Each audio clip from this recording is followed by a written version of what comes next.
नमस्कार. मागील त्याला सौर कृषी पंप योजनेअंतर्गत आतापर्यंत जवळपास 2,36,186 पंपाचं इन्स्टॉलेशन हे यशस्वीरित्या कंप्लीट झालेलं आहे आणि आतापर्यंत जवळपास 9 लाख पंपाचा कोटा देखील शिल्लक आहे. तर देवेंद्र फडणवीस यांनी कालच्या इंटरव्ह्यूमध्ये सांगितले की 9 लाख पंपाचा कोटा हा शासनाकडे शिल्लक आहे आणि फॉर्म देखील त्यामध्ये येत आहेत. मागील त्याला सौर कृषी पंप योजनेअंतर्गत शेतकरी हे फॉर्म करत आहेत आणि आता जास्त वेळ लागणार नाही. म्हणजे तुम्ही फॉर्म भरल्यापासून जवळपास 3 महिन्यांमध्येच तुम्हाला सोलरचे इन्स्टॉलेशन देखील कंप्लीट होईल अशी देखील देवेंद्र फडणवीस यांनी घोषणा केलेली आहे.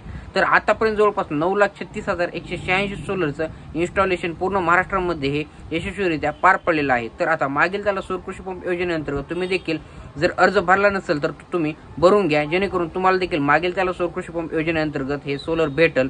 तर एका घरात 2 देखील सोलर भेटू शकतात. त्याकरिता तुम्हाला काय करायचंय, तर तुमच्या नावावर जमीन असेल आणि 7/12ला विहीर बोरवेल असेल तर तुम्ही तुमच्या नावावर देखील अर्ज भरायचा आहे आणि घरातील इतर सदस्याच्या नावावर देखील जमीन असेल आणि त्यावर 7/12 वरती विहीर किंवा बोरवेल असेल तर त्यांच्यावर नावावर देखील तुम्ही सौर पंपाचा अर्ज देखील हा भरून घ्यायचा आहे. म्हणजे एका शेतकऱ्याला एक सोलर पंप आणि मागेल त्याला शेतकऱ्याला सोलर पंप हा भेटणार आहे. म्हणून घरामध्ये जेवढे काही सदस्य आहेत किंवा जेवढे काही शेतकरी आहेत ज्यांच्या नावावर शेती आहे त्यांच्या नावावर तुम्ही सोलरचा फॉर्म भरून घ्यायचा आहे आणि भरल्यापासून अवघ्या 3 महिन्याच्या कालावधीमध्ये तुमचं इन्स्टॉलेशनची प्रक्रिया ही यशस्वीरित्या पूर्णपणे पार पडेल. त्यामुळे तुम्ही मागील त्याला सौर कृषी पंप योजनेअंतर्गत जास्तीत जास्त प्रमाणामध्ये अर्ज हे लवकरात लवकर भरून घ्या आणि तुम्हाला 3 महिन्यातच इन्स्टॉलेशनची प्रक्रिया देखील पूर्ण होईल. देवेंद्र फडणवीस यांनी आताच एक घोषणा केली की जवळपास 9 लाख सोलर पंपाचा कोटा हा महाराष्ट्रासाठी त्यांनी बनवला आहे किंवा शिल्लक आहे आणि मागील त्या शेतकऱ्याला ते 90% सबसिडीवर सोलर हे देणार आहेत. म्हणजेच तुम्हाला सोलरचा फॉर्म भरल्यानंतर तुम्हाला पेमेंट करण्याचा मेसेज आल्यानंतर फक्त 10% रक्कम भरायची आहे. तर शासन हे 90% रक्कम ही माफ करतंय किंवा 90% रकमेचं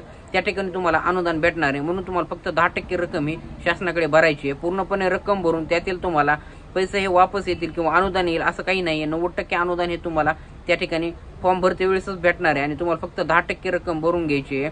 तर अशी काही माहिती होती. जवळपास 9 लाख सोलर पंपाचा कोटा देखील शिल्लक आहे. लवकरात लवकर तुम्ही फॉर्म भरला नसेल भरून घ्या. आपण या चॅनलवरती पूर्णपणे फॉर्म कागदपत्र काय लागणार तिथून पुढे फॉर्म अपलोड कसा करायचा मोबाईलवरून देखील तुम्ही भरू शकता, लॅपटॉप किंवा तुम्ही कॉम्प्युटरद्वारे देखील भरू शकता.